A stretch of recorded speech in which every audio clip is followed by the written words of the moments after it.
નમસ્કાર મિત્રો, સ્વાગત છે બધા મિત્રોનો અમારી યુટ્યુબ ચેનલમાં। તો મિત્રો, ખાસ કરીને તારીખ 6 માર્ચ 2026ના સોના ચાંદીના બજાર ભાવ કેવા રહ્યા તે વિશેની માહિતી આ વિડીયોમાં જોઈએ તે પહેલા જે આપણા મિત્રો નવા છે તે ચેનલને સબસ્ક્રાઇબ કરી લેજો। તો મિત્રો, વાત કરીએ સૌપ્રથમ ચાંદીની બજાર વિશે। તો ખાસ કરીને આજે 1 ગ્રામ ચાંદી 285 રૂપિયા, 8 ગ્રામ ચાંદીનો ભાવ આજે 2280 રૂપિયા, 10 ગ્રામ ચાંદી 2850 રૂપિયા, 100 ગ્રામ ચાંદી 28500 રૂપિયા અને કિલો ચાંદીનો ભાવ આજે 2,85,000 રૂપિયા સુધી રહ્યો હતો। તો મિત્રો, ખાસ કરીને ચાંદીની બજારમાં આજે ફરી એકવાર માહોલ છે તે સ્થિર રહ્યો હતો અને કોઈ પણ પ્રકારની મૂવમેન્ટ ચાંદીની બજારની અંદર જોવા નહોતી મળી।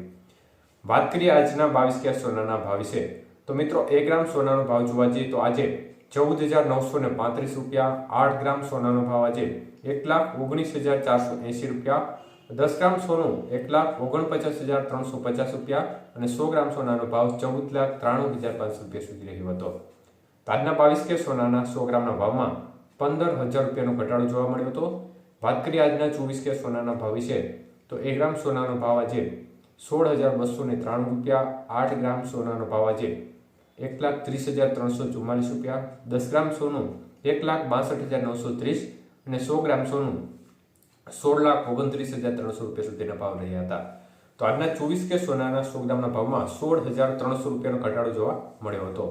જ્યારે 18 કેરેટ સોનાના આજના ભાવ જોઈએ તો 1 ગ્રામ સોનાનો ભાવ આજે ખાસ કરીને 12,221 રૂપિયા, 8 ગ્રામ સોનું 97,768 રૂપિયા, 10 ગ્રામ સોનું 1,22,210 અને 100 ગ્રામ સોનાનો ભાવ 12,21,000 રૂપિયા સુધી રહ્યો હતો। તો મિત્રો, ખાસ કરીને આજે 18 કેરેટ સોનાના 100 ગ્રામના ભાવમાં પણ 12,200 રૂપિયાનો ઘટાડો જોવા મળ્યો હતો।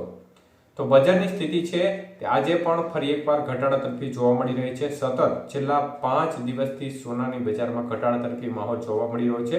જોકે ચાંદીની બજારમાં ઘટાડા બાદ માહોલ અત્યારે સ્થિર બનેલો જોવા મળી રહ્યો છે। તો આગામી સમયની સ્થિતિ હજી યુદ્ધની પરિસ્થિતિ નક્કી કરશે, કારણ કે અમેરિકા, ઈરાન અને ઇઝરાયલ વચ્ચે જે માહોલ બનેલો છે તે માહોલ છે તે ચોક્કસપણે આગામી સમયમાં મોટી ચિંતાજનક સ્થિતિ ઉદ્ભવે તે પ્રકારની શક્યતાઓ દેખાઈ રહી છે।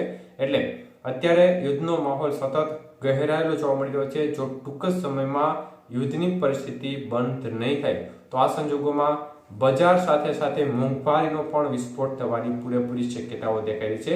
એટલે આગામી સમયમાં યુદ્ધની પરિસ્થિતિનું જલ્દી નિરાકરણ આવે તે જરૂરી છે, કારણ કે જો આ પરિસ્થિતિ ટૂંક સમયમાં થાળે નહીં પડે તો અર્થવ્યવસ્થાને મોટું નુકસાન જશે અને સામાન્ય વર્ગની સ્થિતિ છે તે ચોક્કસપણે આગામી દિવસોમાં કફોડી બનવાની પૂરેપૂરી સંભાવનાઓ દેખાઈ રહી છે અને અનેક વસ્તુઓ છે તે મોંઘવારીના મારમાં ફસાય તેવી પણ સંભાવના દેખાઈ રહી છે।